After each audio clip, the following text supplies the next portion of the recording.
we are all pet owners. We're all dog owners, actually, I think, owners, specifically. Yeah. So part of us all say, great idea, lovely, Greg. We're in tune with you. This is lovely. As an employer, though, I would say, no way, ain't happening. For our business, it's great, and the staff absolutely love the idea. You obviously earn too much money. You obviously have too much money. So why, is it because your wife took some time off and said to you, do you know what, this is a really good idea for people to be allowed time off to settle their new pet in? Is that where it came from? It was, when we got our second dog, it was myself and my wife that took some time off to settle the dog into the home. So it was a great idea, and roughly about the same time, I employed an individual who also got a dog, not knowing that this was a policy, and I did give him a week off in order to settle his dog at home. And that was your suggestion? He didn't come and ask you for time off? Not at all, no, no. Why 3 weeks? 3 weeks seems a long time to me to settle. I mean, it's a very nice idea, I have to be saying to you, but 3 weeks is, you know, paid as well. I think even unpaid I could understand. It's up to 3 weeks. Majority of the time it's a week.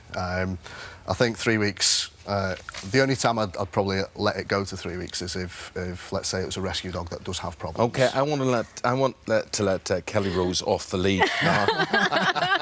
I'm desperate to be off the lead. Oh, my goodness. OK. Well, no, I think it's a lovely idea. I really, really do. I've got a dog. You know, I absolutely dote upon my dog. She's a member of the family, sleeps in my bed. She's, you know, I've sat on this very sofa before and said that I love my dog more than I love my son. So don't think that I'm some animal hater, because I'm not. But this is madness. And the thing is, I'm sure it makes you look like a very nice boss, and it gives your company lots of brilliant PR, and, you know, it's a great PR exercise for you. But at the end of the day, I'm guessing that when, you know, Mavis, your receptionist, wants to take 3 weeks off because she's got a new dog or because her goldfish is sick or something, you're not going to go and sit down in reception and be answering the calls and doing the job that Mavis should be doing. It's going to be your other employees who are going to pick up the slack from Mavis not being there. Now, that is my concern about this, that, you know, it's great from your point of view. You're the boss, you can dictate, you can say what goes. Yeah. But how does everybody else... Now, you said you're a small company. I think you said six employees and everybody's got dogs. That's right. Well, that's great, but what happens when you employ some superstar who doesn't actually have a dog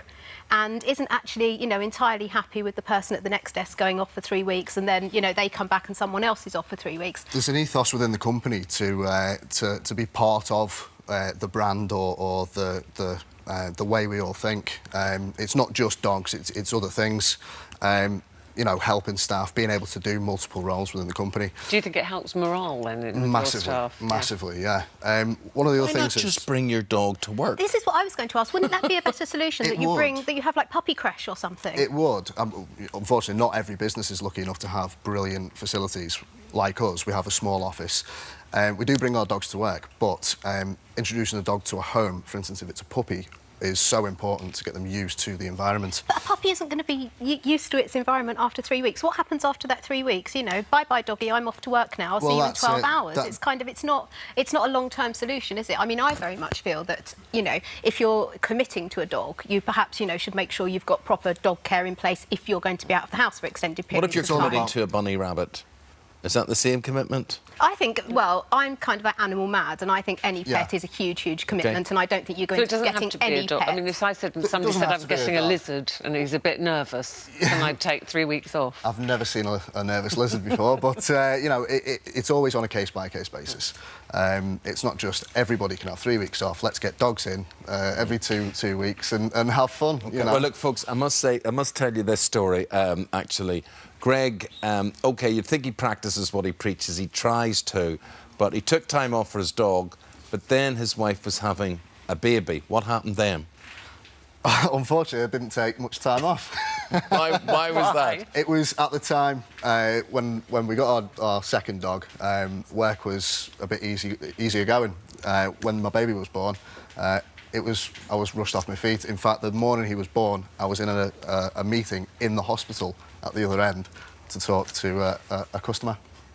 The thing is, what would happen in your workplace if sort of like everybody ended up getting puppies at the same time, and you've got sort of like, you know, 3 members of staff all saying, well, no, we've all got puppies, you know, I've been here longer, you need to prioritise me. How would that all work? Well, this is why we don't just do it off the cuff. We do have HR law professionals assisting us with this. So, as I say, it is case by case. We couldn't just have the company shutting down, well, no, shut exactly. everybody. Okay. But it could potentially happen. You could end up in that scenario where you have got 3 members Is of Greg staff ahead of his time, or is, as we say, just barking with this paternity leave? We've been running a poll on this. How do you think it's gone?